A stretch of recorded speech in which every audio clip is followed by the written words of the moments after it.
घटना चक्र में आपका बहुत बहुत स्वागत है। सबसे पहले आज का एजेंडा। सीसेट हटाने को लेकर सड़क से संसद तक हंगामा। छात्रों के साथ कुछ राजनेता भी सरकार के फैसले से असंतुष्ट।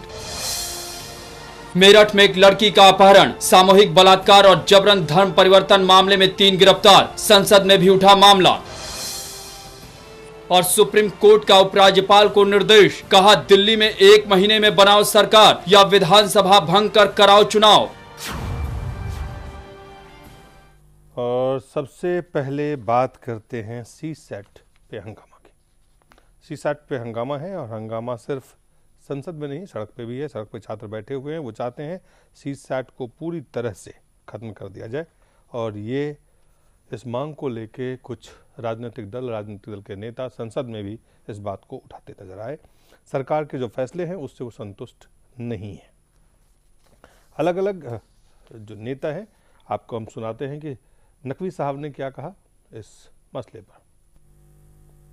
यूपीए सरकार ने यूपीएससी के मुद्दे पर जो गड़बड़ झाला किया था और जिसका नतीजा कि आज पूरे देश भर में आक्रोश और गुस्से के रूप में दिखाई पड़ रहा है, श्री नरेंद्र मोदी जी की सरकार की संवेदनशीलता, नरेंद्र मोदी जी की सरकार की ईमानदारी का नतीजा है कि इतने कम समय में, मात्र 2 महीने के अंदर जब ये बात सरकार की जानकारी में आई तो सरकार ने उसके समाधान की दिशा में पुख्ता और सकारात्मक और मजबूत कदम उठाया है। और निश्चित तौर से जो सरकार ने कदम उठाया है वो कदम जो है वो संतोषजनक है और ठीक है। राजीव शुक्ला जी क्या कहते हैं कांग्रेस पार्टी के तरफ से, ये आप सुन लें। उत्तर भारत, दक्षिण भारत, सब तरफ के छात्र संतुष्ट हों, क्योंकि युवाओं में, छात्रों में बहुत भारी रोष है सरकार के प्रति, क्योंकि हर तरफ के छात्रों को इसकी वजह से दिक्कत का सामना करना पड़ रहा है। उनका भविष्य अंधकार में पड़ गया। तो सदन में एक पूरी बहस इस पे हो जाए और उसके बाद सरकार एक निर्णय पे पहुंचे ताकि किसी भी छात्र का नुकसान ना हो, सारी भारतीय भाषाओं का सम्मान हो, सारी भारतीय भाषाओं को इसमें महत्व मिले और किसी किस्म की अपॉर्चुनिटी लॉस जो होता है वो किसी छात्र का न हो। बात है राजीव शुक्ला जी, जब आप सरकार में थे तब ये बात आपको नहीं समझ में आई कि सरकार क्या कर रही है और इससे कितने लोगों के भविष्य को आप अंधेरा में डाल रहे हैं, तब आपको समझ में नहीं आई। विपक्ष में आते ही आपको ये समझ में आने लगा है। खैर, ऑस्कर फर्नांडिस क्या कह रहे हैं वो भी आप सुन लें। Issue will be discussed in the House, maybe tomorrow, day after. Tomorrow, we have insisted that it should be taken up immediately. Sharad Yadav क्या कह रहे हैं वो भी आप सुन लें। सीसेट के जो विद्यार्थी है वो कह रहे हैं सीसेट हटाओ। यानी सिविल सर्विस में एप्टीट्यूड टेस्ट जो रखा गया है उसमें फर्स्ट पेपर के खिलाफ नहीं लड़के, जो सेकंड पेपर है उसके बारे में उनका कहना है कि इसके आने के बाद भारतीय भाषाओं के लड़कों का, और भारतीय भाषाओं के लड़कों को आप ले रहे हैं काय में, एडमिनिस्ट्रेशन में। जो देश को नहीं समझेगा तो ये मैनेजर वालों का नहीं है, ये बैंकिंग वालों का नहीं है, ये इंस्पेक्टर का नहीं है, ये जनरल नॉलेज का भी यानी एडमिनिस्ट्रेशन का है। शासक चाहिए आपको। और पहले जो लड़के पास हो रहे थे वो शासक नहीं थे क्या? यानी आपने जो काम किया है वो अधूरा है और लड़के जो हैं उससे संतुष्ट नहीं हैं। और कालराज मिश्र बीजेपी के नेता हैं, मंत्री हैं सरकार में, मोदी सरकार में, क्या कह रहे हैं? विपक्ष अब जाति कर रहा है और ये तो यूपीए गवर्नमेंट के समय का मामला है और इसमें सारी चीजें बता भी दी गई, कह भी दिया गया कि भाई अंग्रेजी का मेरिट के अंतर्गत कोई गणना नहीं हो पाएगी। उसके पश्चात भी इसको शोर मचाना करना और 24 तारीख को परीक्षा है और इसमें कह देना कि आप इसको स्वीकार करिए, उसको स्वीकार करिए, मैं समझता हूँ उचित नहीं है। कह रहे हैं कि विपक्ष की जाति है। आनंद शर्मा कांग्रेस पार्टी की तरफ से क्या बयान दे रहे हैं? No, I think most of the parties are not.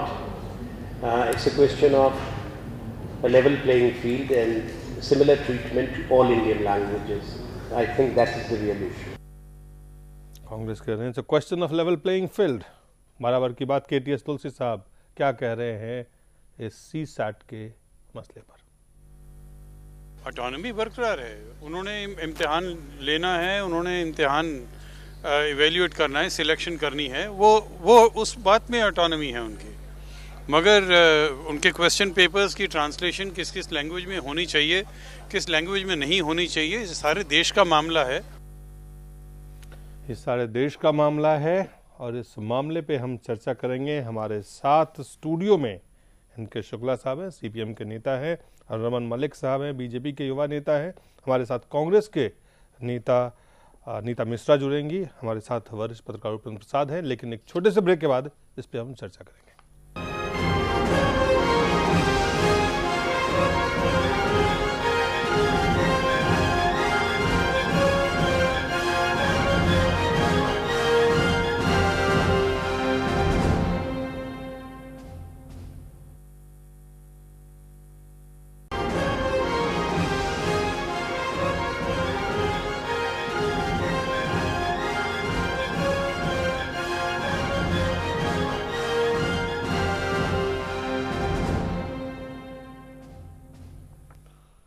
एक बार फिर से स्वागत है। हम चर्चा करेंगे। हमारे साथ नीता मिश्रा जी कांग्रेस पार्टी की तरफ से, वरिष्ठ पत्रकार अवधेश कुमार जी हमारे साथ जुड़ गए हैं।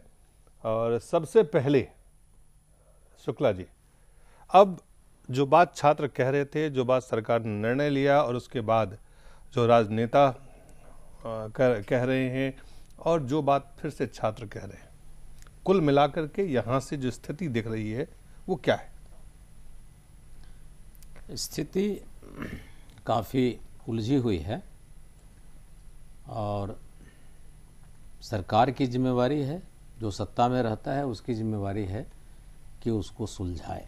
सिर्फ ये कहने से काम नहीं चलेगा जी कि ये यूपीए के ज़माने में या कांग्रेस के ज़माने में हुआ जी। आज ये प्रश्न सामने है और आज इतना बड़ा विरोध है, इसका हल निकलना चाहिए। हल निकालने में दो बात का ध्यान देना चाहिए और ये चर्चा में भी आया है कि जिस किस्म से प्रश्न आते हैं, अंग्रेजी का हिंदी अनुवाद गूगल से अनुवाद कर दिया जाता है। एक अभी हाल में हमें एक प्रस्ताव का अनुवाद कराना था, किसी को हमने कहा कि भाई जल्दी में ज़रा कर दो, छपाना है। उसको कोई कठिनाई रही होगी, उसने जब दिया तो हमने पहले लाइन में देखा महंगाई गुलाब। सुनिए, महंगाई गुलाब। हमने कहा महंगाई गुलाब क्या? फिर हमने अंग्रेजी देखा तो महंगाई बढ़ी तो रोज का उसने गूगल ने गुलाब कर दिया था। तो जो चीज़ दिया जाता है, आप अगर कहीं उसको आपको एप्टीट्यूड टेस्ट करना ही था तो बहुत सी हिंदी की किताबें हैं, उसमें से आप लें और फिर दूसरी भाषाओं को, भारत में जितनी भी भाषाएं जो विभिन्न राज्यों की है उसको बराबरी का दर्जा देते हुए और जो आप करें उसमें से ओरिजिनल लेकर के आप करें। आप इस किस्म से करते हैं और एक नया चीज आपने शुरुआत कर दी तो छात्रों का जो मांग है वो बिल्कुल सही मांग है। इसको अभी आप हटाइए, इसको और हटा करके उसके बाद कोई कमीशन कमेटी बनाइए, कोई नया चीज होगा। तब तक तात्कालिक तौर से इसको हटाकर जो कम से कम इस वर्ष का जो काम है वो कीजिए। वर्मा कमेटी ने क्या आपको रिपोर्ट दिया, नहीं दिया, क्या दिया, वो भी लोगों के सामने सही रूप से अभी तक आया नहीं है। इसलिए इस उलझाव को समाप्त करना, अनिश्चितता को समाप्त करना, ये सरकार की जिम्मेवारी है, सरकार की जिम्मेदारी है। सरकार कदम खींच रही है पीछे, अवधेश जी, पहले तो मुझे यह देखना पड़ेगा कि अभी इस आंदोलन में सिविल सर्विसेज की परीक्षा देने वाले हैं कितने, क्योंकि सिविल सर्विसेज की परीक्षा देने वाले के पास इतना समय ही नहीं होता है कि वो बैठ के आंदोलन करें। और मुझे आश्चर्य है, मैं भी पिछले 3 साल का अंत में हमने कहा है कि भैया मुझे प्रारंभिक परीक्षा का क्वेश्चन दिखाओ। मैंने देखा है जो कुछ बताया जा रहा है उसमें से 80% गलत बातें हैं। गूगल से कोई ट्रांसलेशन नहीं होती है। हमेशा जो है परीक्षाओं में अंग्रेजी के हिंदी ट्रांसलेशन में कठिन शब्द हुए करते थे। हम लोग भी कुछ परीक्षा दिए हैं तो हम लोग अंग्रेजी देख करके उसको दे देते थे। आज की परंपरा नहीं है, ये लंबे समय की है। भाषा के आधार पर अगर कोई भेदभाव है, उसके आधार पर कोई प्रतिभाशाली छात्र पीछे छूटता है, निश्चित रूप से यह भारत के लिए शर्म का विषय है। लेकिन इस समय जो निर्णय हो गया है, मैं ये समझता हूं कि अगर हो गया कि ठीक है अंग्रेजी के पार्ट का हम डालेंगे ही नहीं आप में, तो अब और क्या चाहिए? अब ये किस प्रकार का क्वेश्चन चाहिए? क्या 10वीं नीताजी नीताजी 8वीं का चाहिए? नहीं नीताजी बोलेंगी, नीताजी बोल रही है। मैं शुक्ला जी से ये कहूंगा कि जिस समय शुक्ला जी यूपीए सरकार को समर्थन दे रहे थे उसी समय 2005 वो उन्होंने कह दिया कि अब की जो सरकार है इस वक्त जो सरकार है उसको देखना है। ऐसे नहीं होता है। 2005 में ज्ञान आयोग की रिपोर्ट आई थी, देखिए उनके पक्ष बिल्डिंग आप बनाए, बिल्डिंग में माल आप खा जाए, बिल्डिंग कमजोर हो, बिल्डिंग ढह जाए। जी 2005 में ज्ञान आयोग की रिपोर्ट आई थी जिसमें बाजाबता कहा गया था कि अगर भारत को दुनिया के साथ अवधेश जी अरे प्रक्रिया है, आप रोक रहे हैं गलत। पहली कक्षा से अंग्रेजी पढ़ाई जाए, उसको गवर्नमेंट ने स्वीकार किया, उसके हिसाब से सारे कंपटीशन के स्ट्रक्चर चेंज हुए। उस समय शुक्ला जी की सरकार, शुक्ला जी की पार्टी पर सरकार निर्भर थी। ये जो 2011 में हाथ खड़े कर दिए हैं, उसका आधार 2005 में बनाया गया। शुक्ला जी ने हाथ खड़े कर दिए। उन्होंने कहा आज की जो सरकार है उसको नहीं तो ये नैतिक। आज कांग्रेस को देखिए ना, जो सबसे बड़ा खलनायक है कांग्रेस, जो कि पापी है, जिसने ये किया वो पुण्यात्मा बन के जो है आंदोलन के लिए खड़ी है, धर्मात्मा बन के। देखिए अवधेश जी अभी आपने शुरू से चलते इसको, ये जो सब्जेक्ट है सीसैट का इतना हल्का नहीं है कि बस चिल्लाने से इसको दबा दिया जाए। सबसे पहले तो आपने क्यों किया? सबसे पहले सुनिए, पूरी बात सुनिए। वो कह रहे हैं आपने क्यों किया ये तो बता दीजिए। ये एक इवॉल्विंग डेमोक्रेसी की नेताजी एक सवाल है कि अगर अब जो युवक हैं हमारे यहाँ के, वो अगर अवेयर हो रहे हैं और किसी चीज को लेकर के अगर आंदोलन कर रहे हैं तो ये तो युवकों के प्रति आपकी इस समय बड़ी लगाव दिख रही है। हमारी और 2011 में नहीं दिखी, हर एक की होनी सारे बैंकिंग परीक्षा के पैटर्न आपने बदल दिए, वो भी नहीं दिखी। अंग्रेजी को आपने वर्चस्व स्थापित कर दिया। यूनिवर्सिटी लानी थी ना प्रति आपको भी और सारे ही कांग्रेस को तो पहले देश से माफी मांगनी चाहिए। परिवार इतनी बड़ी समस्या पैदा हुई है और मैं ये कह सकता हूँ दिलीप जी इसमें एनएसयूआई बात तो कर ले, एआईएसएफ, ये सब आम आदमी पार्टी अवधेश जी नेताजी को पूरी बात कहने दे। देश में सवाग लगाना चाहते हैं। इस समय मैं अब इस आंदोलन का समर्थक नहीं हूँ, एक समय में था। अवधेश जी नेताजी को पूरी बात तो कहने दे। नहीं क्या बात कहेंगे? कांग्रेस कैसे बात कहेगी? आप ये कहते हैं कांग्रेस को हक ही नहीं है बोलने का। आप आग लगा दीजिए और दूसरे को कहिए कि तुम जल्दी बुझा क्यों नहीं रहे हो। कांग्रेस आप तो विचित्र हालत है, आप गोली मार दीजिए और दूसरे को कहिए कि तुम जल्दी उसके पेट से गोली निकाल क्यों नहीं रहे हो। क्या बात कर रहे हैं आप? केवल इसको कांग्रेस भाजपा का इशू मत बनाइए। दूसरी बात, आज कौन सी पार्टी है जो आपकी इस चीज में समर्थन कर रही है? कोई भी पार्टी आज बीजेपी का समर्थन नहीं कर रही सीसैट को लेकर। उससे क्या फर्क पड़ता है? सारी पार्टियां इस देश की पाखंडी हैं, वो अपने कुकर्म करती हैं और दूसरे को सुकर्म का उपदेश देती हैं। एक मिनट, अब मुझे बोल लेने दीजिए, थोड़ा सा आप बोल चुके हैं जी। केवल मुद्दा यहाँ अंग्रेजी का ही नहीं है। मान लीजिए अगर अंग्रेजी हटा दी जाती है तो 8th शेड्यूल में कितने सारे लैंग्वेजेस हैं जो अभी उसमें इंक्लूडेड नहीं है, केवल 22 भाषाएं हैं, बाकियों का क्या होगा? तो बात केवल अंग्रेजी की नहीं है। अंग्रेजी से के कारण तो एक फील्ड ऐसी थी ही जहां से बराबरी का सिविल सर्विसेज परीक्षा का क्वेश्चन है, इस समय भाषा का प्रश्न नहीं है। दूसरी बात है सीसैट का जो इम्तिहान है, इसका मतलब स्कॉलिस्टिक एप्टीट्यूड, उसमें देखा जा रहा है मैथ्स, रीजनिंग एबिलिटी। तो कहा यह जा रहा है कि जो ह्यूमैनिटीज के बच्चे हैं, ह्यूमैनिटीज के बिल्कुल दुरुस्त बात आप कह रही हैं। मेरा सवाल सिर्फ इतना है कि क्या जिस समय ये परिवर्तन आपकी सरकार कर रही थी, केवल अंग्रेजी को हटा देने से इसमें कुछ नहीं होने वाला। आपके सरकार में जो लोग बैठे हुए थे जी, कि जब ये फ्रैंकेनस्टाइन क्रिएट कर रही थी कांग्रेस और उनके सहयोगी यूपीए में 2005 में और अलग, तब उस समय इनकी पीड़ा, इनकी उत्तेजना, इनका सामाजिक दायित्व, भाषा के प्रति जवाबदेही, तब ये लेवल प्लेइंग फील्ड। देखिए इस समय बहुत बड़ा मुद्दा जो है आपने आज वो ये है कि इनको उस समय, नेताजी मेरा सवाल तो आपकी तरफ आने दीजिए। आपकी सरकार पहले आप बोल लीजिए फिर मैं जवाब देता हूँ। और आप हर मुद्दे को यूपीए पर ले जाकर ठीकरा फोड़ देते हैं, इसके अलावा आपके पास अब कोई चारा ही नहीं है। नहीं, क्योंकि हर मुद्दे पर जवाबदेही दशानंद की तरह हर बुराई के लिए आपके पास एक नया मुखौटा होता है, और वो जितनी बारी एक निकलेगा उतनी बारी आपको नाम आएगा, उतनी बारी उस मुखौटे को तोड़ा जाएगा, उतनी बारी आपको पीड़ा होगी, और उतनी बारी आप बोलेंगे क्यों यूपीए को बोल रहे हो। अरे इतने पाप करोगे तो कहीं तो अगर यूपीए और सरकार बनाई आज समस्या का समाधान चाहिए ना जी, आप समाधान बताइए। कल क्या हुआ 2005 हटाने की मांग कर सकते हैं, आज समाधान बताइए। क्वेश्चन उठा था, इन्होंने कहा था कि ये जरूरी है, आज दुनिया बदल गई और आज कह रहे हैं कि हटा दो। आज समाधान बताइए, और इस सरकार की जिम्मेवारी, आज आप सत्ता में है। अगर उत्तर प्रदेश का 5 में क्या हुआ, 8 में अगर सब ठीक होता तो आप क्यों आते? अगर वो सब ठीक करते हैं तो जवाब देने दीजिए, या सवाल मत पूछिए। नहीं, वही मैंने सवाल पूछ रहा हूँ, तो जवाब देने दीजिए, समाधान निकालिए आप जी। 2005 और 10 में मत जाइए, क्यों लगाया? गद्दी पर आज बैठे हैं आप, प्रधानमंत्री के सामने जाके नारे लगाएंगे, सोनिया गांधी के घर के सामने जाके नारे लगाएंगे, इन्हीं लोगों की सहमति से सब हुआ था।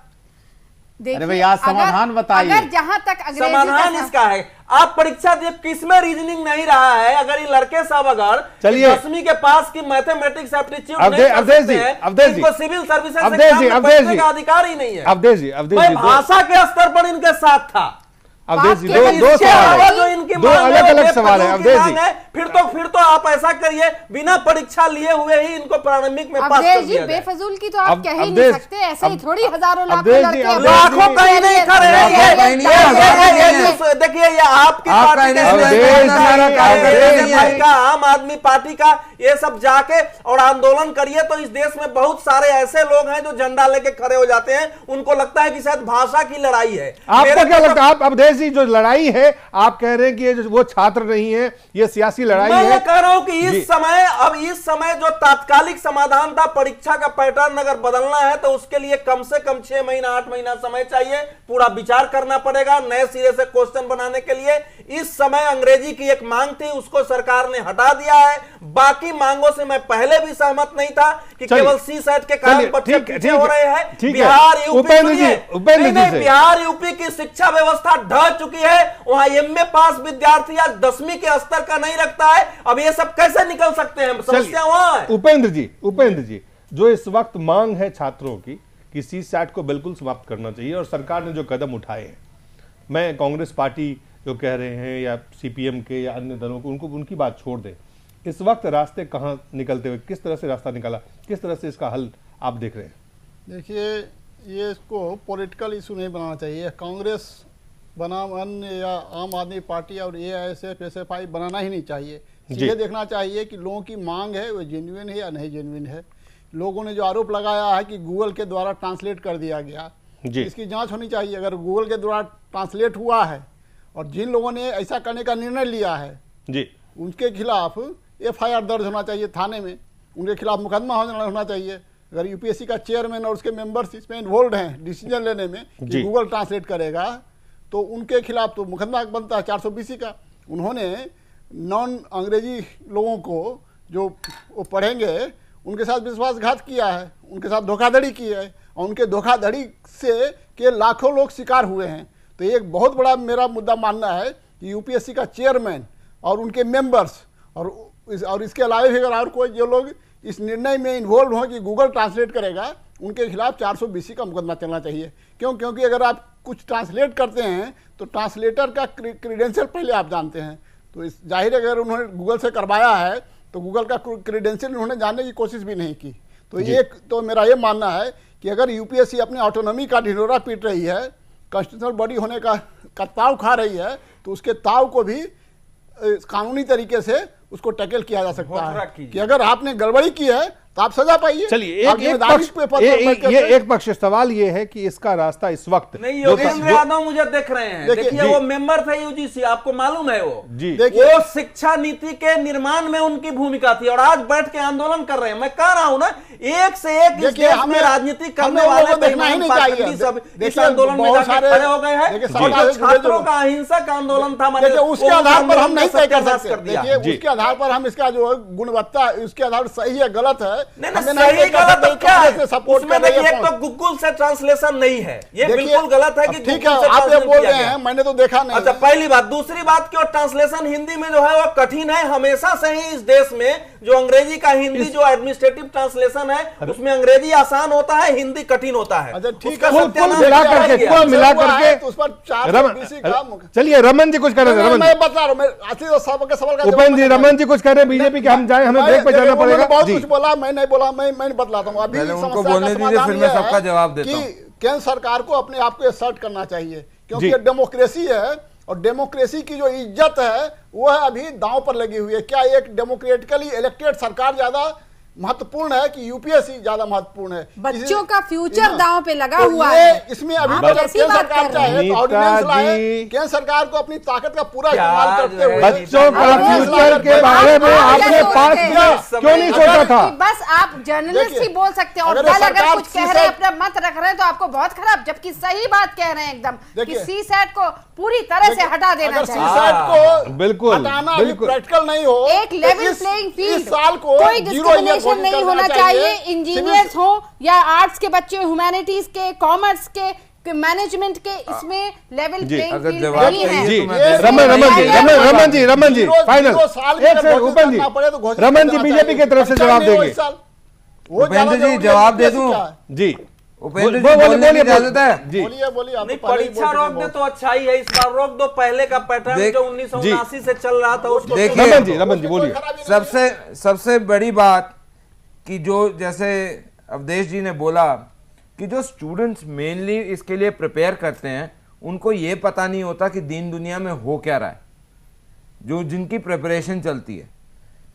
एक इशू था अंग्रेजी को लेकर, जो मेन मुद्दा उठाया गया उसकी रिजॉल्वेशन दी गई। अंग्रेजी हिंदी मुद्दा ही नहीं था, मुद्दा सीसैट था। आप तो ये अगर गलत तरीके से उठा दिया कि उसको लैंग्वेज, कम से कम जवाब तो देने दीजिए उपेंद्र जी। मैं सही बोल रहा हूँ, लैंग्वेज इशू था ही नहीं, इशू सीसैट था। तो उसको आपने जबरदस्ती है कि आपने इशू को गलत तरीके से उठा दिया। देखिए अब जवाब या तो ले लीजिए या बिल्कुल सही कह रहे हैं कि अंग्रेजी मुद्दा नहीं है इसमें। हिंदी मुद्दा आपके राहुल गांधी जी ने भी ये विचार व्यक्त करे थे। राहुल ग्रेजुएट भी चलिए खत्म करिए। इसमें अगर आप देखते हैं तो ये यूपीए के द्वारा बनाई गई पॉलिसीज हैं, जिसमें योगेंद्र यादव जैसे और एनएससी जो सोनिया गांधी के अंडर वर्क करती थी, उसके टिप्पणियों के बाद ये सारी चीजें होती थी वहां पे।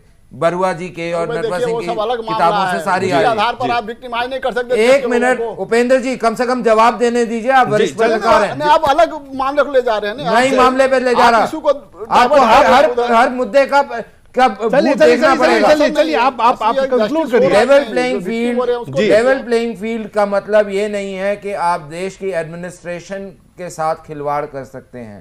किसने खिलवाड़ किया? ये एक बहुत क्लियर चीज है कि आप देश की एडमिनिस्ट्रेशन के साथ खिलवाड़ नहीं कर सकते। कौन खिलवाड़ कर रहा है?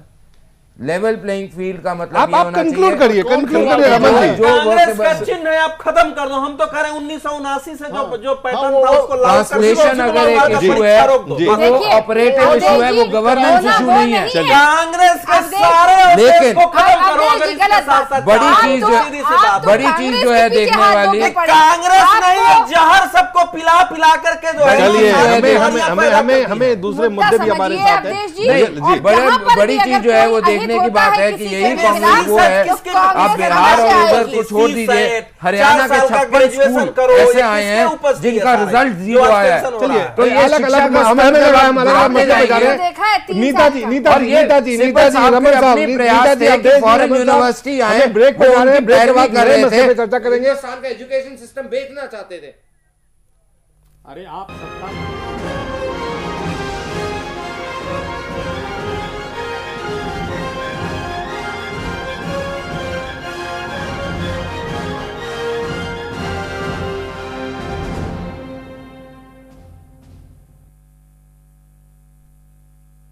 उपेंद्र जी भी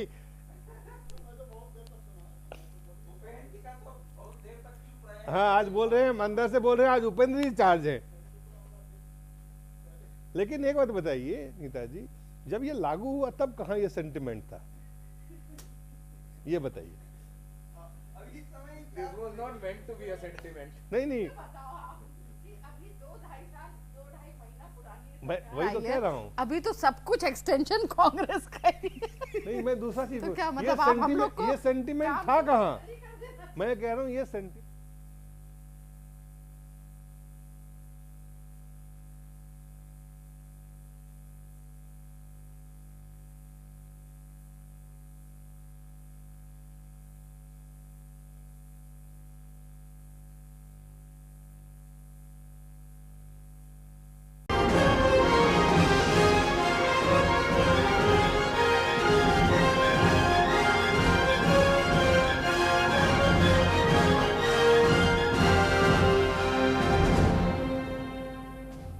स्वागत है घटना चक्र में आपका। मेरठ में एक युवती का अपहरण कर गैंगरेप और धर्म परिवर्तन का जबरन धर्म परिवर्तन का मामला सामने आया, जिसको लेके संसद में भी इस बात को उठाया गया। सबसे पहले आपको हम दिखाते हैं कि मायावती क्या कह रही हैं। उत्तर प्रदेश में ये सब कुछ ठीक नहीं हो रहा है और इस घटना की हमारी पार्टी कड़े शब्दों में निंदा करती है और उत्तर प्रदेश की वर्तमान सपा सरकार को इस मामले को गंभीरता से लेना चाहिए और जिन्होंने ये गलत कार्य किया और जबरन धर्म परिवर्तन कराया और गैंग रेप किया, उनके खिलाफ सख्त से सख्त धाराओं के तहत कार्रवाई होनी चाहिए। और मधुसूदन साहब क्या कह रहे हैं उत्तर प्रदेश के इस घटना पे, वो आप खुद देखें। I think state should play a proactive role in that. There shouldn't be any forced conversion to anybody. People are ready to preach any religion. People should be allowed to preach any religion they like. And certainly, the people who are involved in raping, that has to be punished, under the law.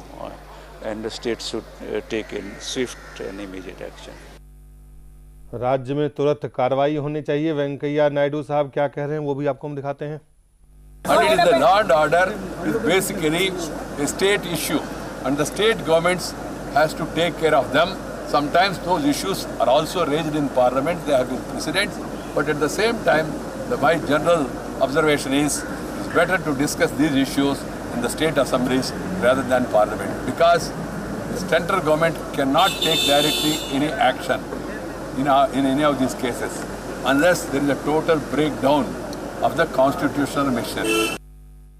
जी, हम सबसे पहले रमन, देखिए ये बहुत एक संवेदनशील मुद्दा है और इसमें जो करा गया है, जैसे हम पहले भी बोलते आए हैं, यूपी के अंदर एक वर्ग विशेष को वहाँ के एक पावर सेंटर ने बहुत क्लियरली ये बोल रखा है कि उस वर्ग विशेष के खिलाफ कोई पुलिस की एफआईआर वगैरह बिना उनसे पूछे नहीं होगी। आप कह रहे हैं कि कानून व्यवस्था के कारण जो वहाँ लचड़ है उसके कारण ये नहीं, कानून को कानून की तरह काम नहीं करने दिया जाता, क्योंकि उन्हें अपनी पॉलिसी ऑफ अपीजमेंट फॉलो करनी है जी। और उसके बनिस्बत जो हमने देखते आए, जहां भी, चाहे वो मुरादाबाद था, चाहे वो अपना सहारनपुर था, चाहे वो दूसरी जगह थी, ये सारे इंसिडेंट एक ही चीज का है कि आप एक वर्ग से अगर हैं तो आप कुछ भी कर सकते हैं, अंधा राज है। लेकिन क्या मेरा सवाल ये है कि क्या ये सब कुछ इंडियन सेकुलरिज्म इंडस्ट्री जो आईएसआई चल रही है, क्या ये अब वो कहां है जो कैंडल मार्च करने में इतने तत्पर रहते थे, वो अब कहां है? जी चलिए, इनके शुक्ला साहब, ये अब कहां है? ये सेकुलरिज्म का लंबादारी का पूछ रहे हैं, किधर है, कहां है? सड़क पे नहीं है, आवाज नहीं उठ रही है। जो भी घटना घटी है जी, ये बिल्कुल निंदनीय घटना है और जो लोग भी इसमें इन्वॉल्व हैं सख्त कार्रवाई होनी चाहिए जी।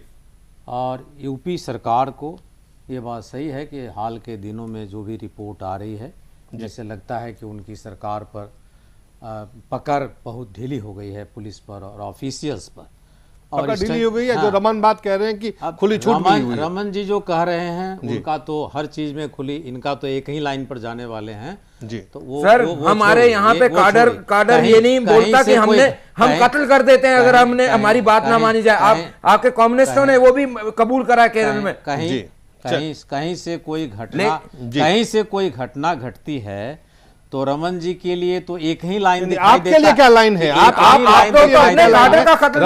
आपके लिए क्या लाइन है? सवाल ये मैंने तो ये कहा कि जिसने जो भी जहां किया है और जो जवाबदेह है जी, वो व्यक्ति, अब सेकुलरिज्म खतरे में नहीं है। वो सहारनपुर में जब दो माइनॉरिटीज के बीच में झगड़ा हुआ तब सेकुलरिज्म वाले कहां थे? व्यक्ति, वो आदमी, चलिए आपके पास इंडस्ट्री चला रहे थे, ठेकेदार बने हुए थे, वहां के अधिकारी, इन पर सख्त कार्रवाई होनी चाहिए। सुनिए, हर घटना को एक सांप्रदायिक लाइन पर ले जाना और विभाजन करना, वो तो इनका राजनीतिक लाभ लेने का, उस पर वाला मामला आप यही बना रहे हैं। चलिए नीता लाने के लिए भाषा के ऊपर विवाद खड़ा करने के लिए शुक्ला जी जो कह रहे हैं वो बिल्कुल सही है। मुझे इस बात पे बड़ा कष्ट है कि आप हर चीज में एक सांप्रदायिकता की भावना लेकर चले आते हैं और कांग्रेस पे वार करने लगते हैं। आपके कांग्रेस के मसूद साहब ने आज का जो सहारनपुर में जो बोला था वो सेकुलर था। आज का जो मेरठ का किस्सा है, जिस तरह से उत्तर प्रदेश में कानून व्यवस्था इस कदर खराब होती जा रही है, और उसी बैसाखी के कारण ये खड़े हुए थे। इसके लिए तो कम से कम तब भी ये हो रहा था। पिछले 3 साल में 200 से ऊपर घटना हुई, वही बैसाखी इन्होंने ली हुई थी। इतना एक्सपेक्ट करती हूँ कि एक जिम्मेदार आपकी तरफ से स्टेटमेंट आना चाहिए। एक तो महिला को वहां सरेआम हमीरपुर में उसकी बोली लगाई जाती है, उस चीज को यहाँ पार्लियामेंट में लिया गया, डिस्कस किया गया। आज एक नया एंगल आया, महिला को रेप ही नहीं किया जाता बल्कि उसके धर्म परिवर्तन के लिए भी उसके ऊपर उसको फोर्स किया जाता है। तो जब इस तरह की इस इशू के ऊपर एफिडेविट भी, सरकारी एफिडेविट जो कि रजिस्टर्ड है, वो भी सामने आया है। आपसे एक्सपेक्ट ये करा जाता है कि आप इन चीजों के प्रति कम से कम आप एक नारी हैं, ये तो एक्सपेक्ट करना चाहिए कि ऐसे मुद्दे के ऊपर आप एक सांप्रदायिक लोग को बचाए नहीं। उत्तर प्रदेश में ऐसा हो रहा है तो आपको कम से कम सेंटर में होते हुए एक बार को वहां पर पूछना तो चाहिए कि आए दिन ये कैसे हो रहा है कि आपके यहाँ महिलाएं और लड़कियां सुरक्षित नहीं हैं। चलिए केंद्र की तब उनके साथ बलात्कार हो रहा है और अत्याचार हो रहा है। केंद्र में सरकार है, केंद्र को भी कुछ एक्शन लेना चाहिए, पूछना चाहिए। अगर केंद्र पूछता है तो बोलेंगे इंटरफेयर कर रहा है, और नहीं पूछता तो बोलेंगे करो। लेकिन अपने उपेंद्र जी, लेकिन यही सरकार जिसके ऊपर चल रही थी बैसाखी के ऊपर 200 चीजें हुई, एक साल के अंदर 100 से ऊपर सांप्रदायिक दंगे हुए। इसके लिए उपेंद्र जी देखिए, अभी ये जो मामला है ये जितना दिखाई पड़ रहा है ना, उससे ज्यादा खतरनाक मामला हमें लग रहा है जी। ये सांप्रदायिकता का ही मामला नहीं है, उससे आगे का मामला है जी। ये लग रहा है कि कोई ऑर्गेनाइज्ड रैकेट चल रहा है फ्लैश ट्रेड का।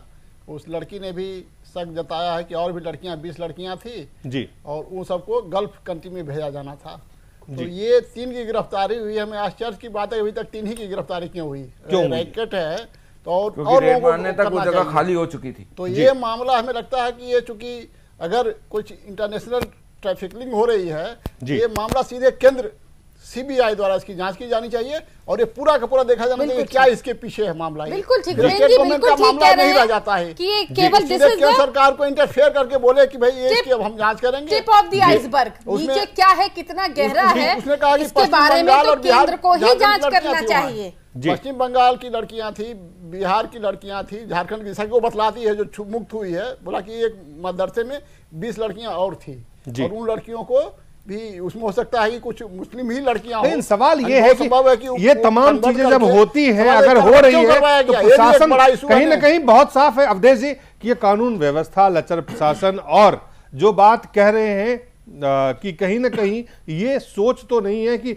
हम ये सरकार है, इस सरकार में एक माइनॉरिटी को लेके, मुस्लिम को लेके जो सरकार की सोच है उसका फायदा उठाने का कुछ जो तत्व है, शरारती तत्व, उनका ये तो नहीं हो सकता है। नहीं, देखिए इसके 5 पहलू हैं। सबसे पहला तो जो उत्तर प्रदेश में चल रहा है, किसी लड़की को उठा करके उसके साथ गैंग रेप करना। इसका दूसरा पहलू जो है वो है कि उसको मतलब उसका धर्म परिवर्तन करना। तीसरा पहलू है इसमें मानव तस्करी का, जो मूल उपेंद्र जी बात उठा रहे हैं फ्लैश ट्रेड, मैं इसको मानव तस्करी का कह रहा हूं, जिसके लिए उसका ऑपरेशन करके और गर्भाशय में से फैलोसियन ट्यूब हटा दिया गया है। वहां जो भी भेजे जाते हैं अरब कंट्री में लड़कियां, महिलाएं, चूंकि वो गर्भवती नहीं हो इसलिए उनका फैलोपियन ट्यूब 2 में से 1 हटा दिया जाता है। तो वो हो गया। और 5वां जो इसका इशू है वो है कि भाई ये 5वां इशू ये है कि आखिर ये मदरसे के अंदर जो उस क्षेत्र में जहां ये किया गया है वो देखने की जरूरत है। और अभी तक तो छापामारी हो करके आप तो सब छिपा लिया जाएगा, अब आपको मिलना मुश्किल है कि 24 घंटे के अंदर उस एरिया के सारे मदरसों को, मस्जिदों पर छापामारी करके देखा जाना चाहिए था।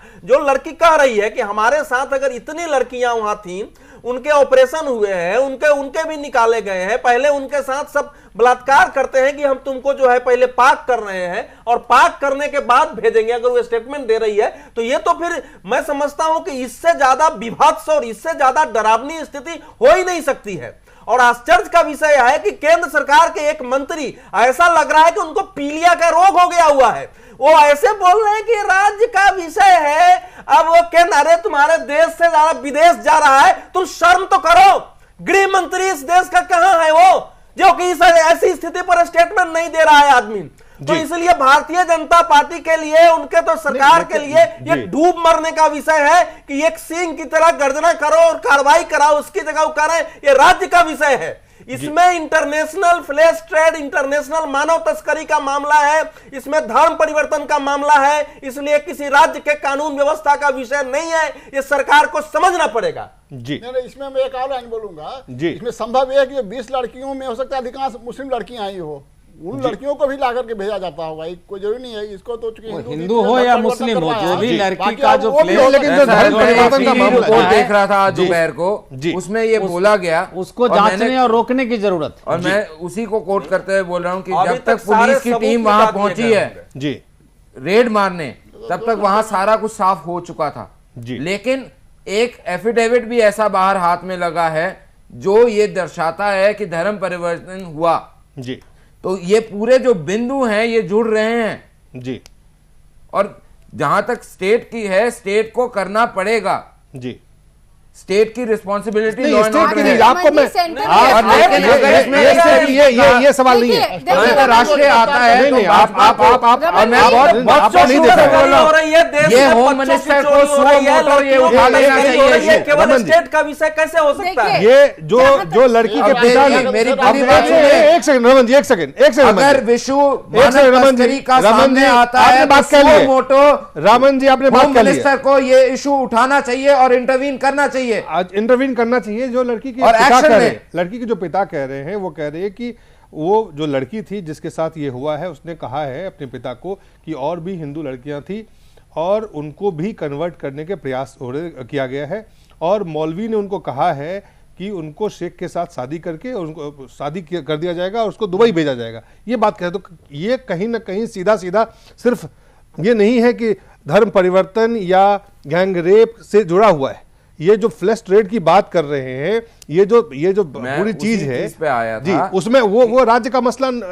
सिर्फ राज्य का मसला नहीं रह जाता जी, और सरकार को इसके ऊपर संज्ञान लेना आपको चाहिए। लगता है कि जो सरकार ने आज बयान दिया, सुनिए, सहारनपुर के दंगे के बाद केवल एक बयान दे सकता है कि हमने 600 पारा मिलिट्री भेज दिए। अरे तो पहले की सरकार भी भेजती थी। इस प्रकार के गृह मंत्री को तो उस पद पर रहने का ही अधिकार नहीं होना चाहिए। ये केंद्र सरकार का मसला है। नरेंद्र मोदी की सरकार को जरा अपना जो जिस प्रकार से वो चुनाव के पहले भाषण देते थे या अभी भी बोलते हैं, जरा उसको करनी में उतार के और दिखाना चाहिए कि हाँ देश में अब ये नहीं चलने वाला है। नीता जी, उसमें सरकार बिल्कुल इस नीता जी हमें ब्रेक पे जाना। नीता जी, सबसे पहले तो हमें ये समझना है कि क्या उत्तर प्रदेश सरकार जो है, मुलायम जी की सरकार जो है, वो बिल्कुल भी महिलाओं के प्रति उसमें संवेदनाएं हैं भी या नहीं है। मुझे लगता है कि उनके लिए महिलाओं के प्रति कोई भी संवेदना नहीं, ना ही कोई सम्मान है। सबसे बेसिक चीज तो यही मुझे लगती है। इसके बाद फूट के रो रही है राज्यसभा में, लगातार एक डिनायल मोड में रह रही है वहां की सरकार। वो तो मानना ही नहीं चाहती कि महिलाओं के प्रति कोई अपराध भी हो रहे हैं। चलिए, केंद्र और सरकार, और राज्य सरकार क्या करती है? आज का जो मेरठ का आया है, ये बहुत ही गंभीर, ये केवल एक रेप का ही मामला नहीं है, ये उससे और आगे है जी। डॉक्टर भी इन्वॉल्व अभी तक दिलीप जी 2 प्रकार के मामले आ गए। एक तो आ गए कि एक बड़ा गैंग जो अल्पसंख्यक का है, वो वहां जो है जबरदस्त किसी को घर बनाने के लिए, धर्म संस्थान बनाने के लिए उस पर दबाव डालता है कि पैसा दो नहीं तो दंगा करा के तुमको परेशान कर देंगे, और वो सहारनपुर से वो निकला है। दूसरा ये मामला हुआ। तीसरा जो मुजफ्फरपुर में था, वो लड़की जा रही थी, उसके साथ छेड़छाड़ होता था, उसके दोनों भाई गए, उस दोनों भाई को मार दिया गया। एक पॉइंट और ब्रेक पर जाना पड़ेगा। जिस दीवार को ढाया था वहां पे बाद मस्जिद है। समय कम है, ब्रेक पे जाना पड़ेगा।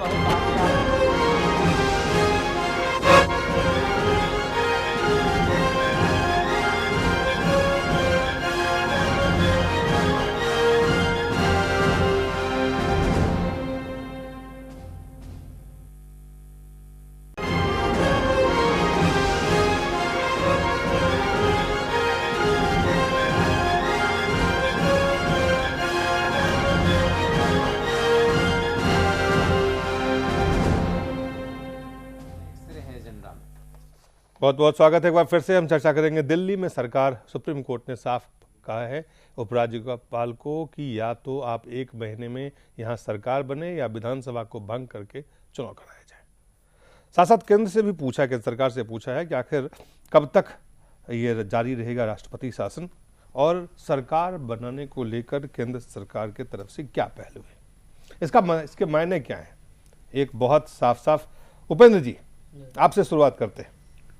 अभी देखिए जो डिले हो रहा है यानी सरकार के गठन में या विधानसभा के भंग होने में, तो कोई भी एक जो सेंसिबल व्यक्ति है वो कहेगा कि भाई ये डिले उचित नहीं है, इतना ज़्यादा डिले होना जी। या तो सरकार बनाए या विधानसभा भंग करके नया चुनाव करवाए जी, दोनों।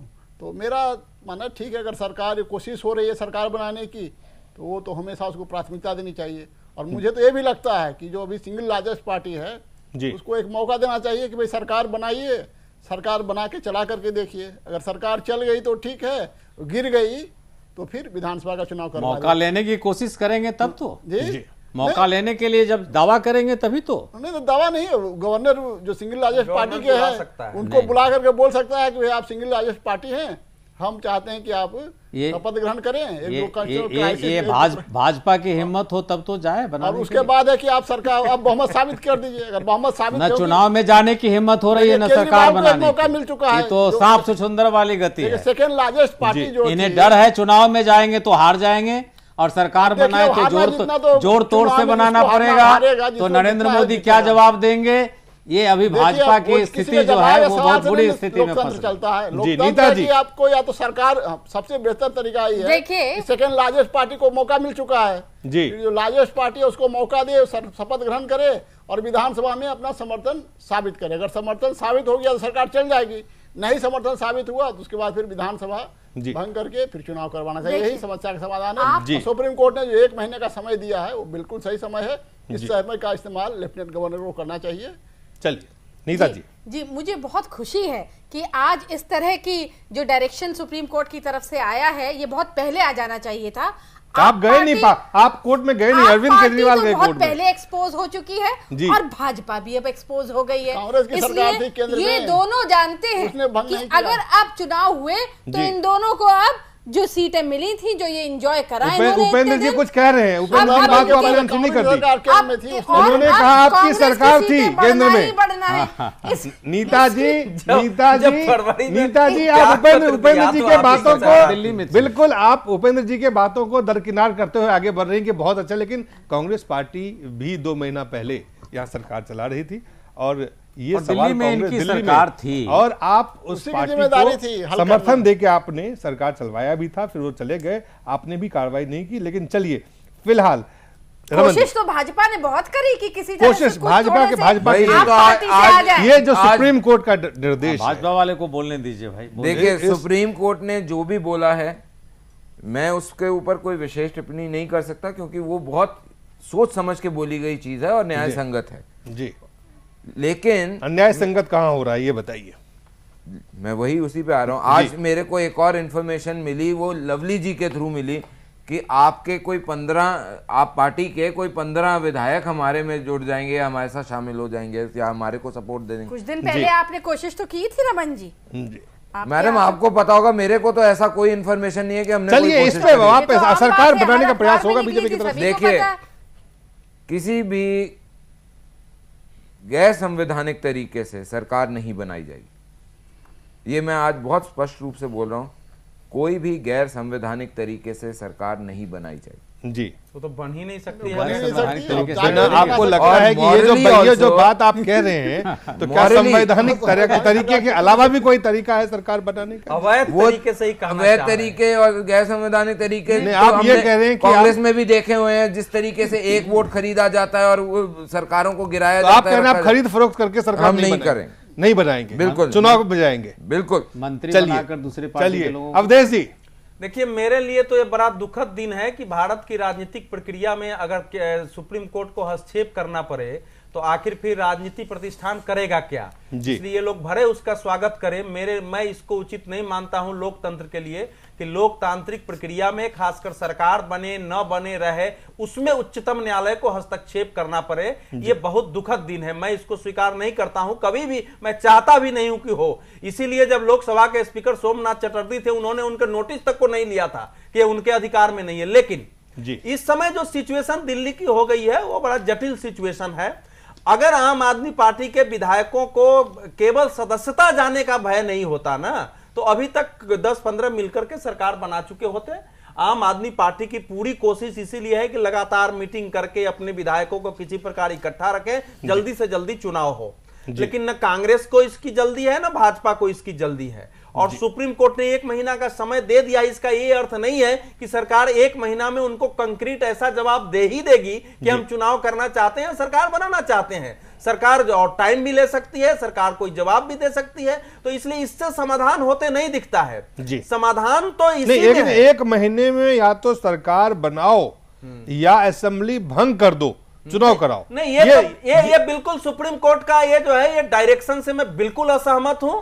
सुप्रीम कोर्ट इस प्रकार राजनीतिक मामलों में दखलंदाजी नहीं कर सकती है। ये सुप्रीम मैं कोर्ट इसको नहीं, स्वीकार नहीं करता हूं। आप स्वीकार करें या ना करें जी, ये गवर्नर को तो कह सकते हैं कि आप एक बार जो है उपराज्यपाल को इन्होंने कहा है। लेकिन कोशिश के लिए सुप्रीम कोर्ट ने दिल्ली के उपराज्यपाल मैं ये कह रहा हूं कि इस प्रकार की भाषा लोकतंत्र के तीनों जो नहीं, लेकिन आप क्या कहेंगे अगर कोई जनप्रतिनिधि घर में बैठा हुआ है, काम नहीं किया, उसने पूछा है, साफ साफ पूछा है, सुप्रीम कोर्ट का काम नहीं है। नहीं, अगर संविधान को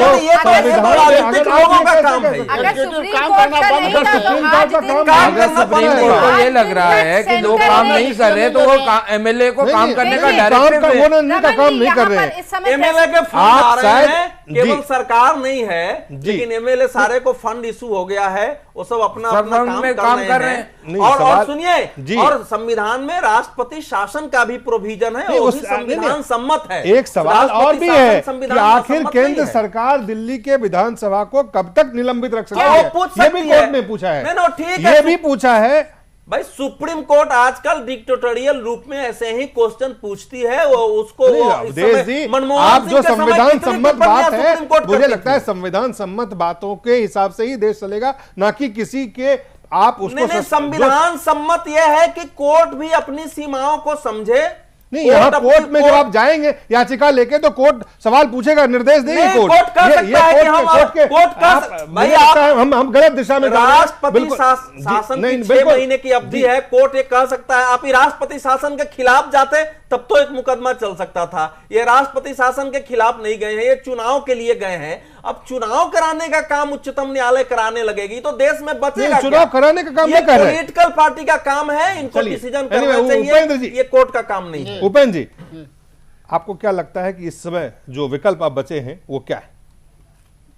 विकल्प तो यही है, एक जो मैंने कुछ देर पहले कहा कि सिंगल लार्जेस्ट पार्टी है, उससे गवर्नर पूछें कि भाई आप सरकार बना सकते हैं या नहीं बना सकते। उस पर संख्या बल नहीं है तो वो सुनिश्चित कर लें अपने आप को, या बोले कि ठीक है आप सिंगल लार्जेस्ट पार्टी हैं, 6 महीना पूरा होने को है राष्ट्रपति शासन का, कोई कंस्टिट्यूशनल क्राइसिस ना हो जाए, इसके लिए आप सरकार का गठन कीजिए जी, असेंबली का सेशन बुलाइए और उसमें अपना बहुमत साबित कीजिए। उसमें अगर बहुमत साबित कर दे सरकार जी तो ठीक है, अगर नहीं बहुमत साबित करे तो सरकार का अपने आप पतन हो जाएगा। उसके बाद गवर्नर को चाहिए कि वो ये उपेंद्र जी, अगर ये साहस भाजपा की होगी सरकार बनाने की, अल्पमत की या जोड़ करके, चलिए तभी ना बनाना तो सरकार उनको है। बहुत धन्यवाद, बहुत धन्यवाद। सवाल हिम्मत और जो संवैधानिक व्यवस्था है उसके तहत काम इलेक्शन हो। चलिए बहुत बहुत धन्यवाद आपका, बहुत बहुत धन्यवाद आप सबका, बहुत बहुत धन्यवाद।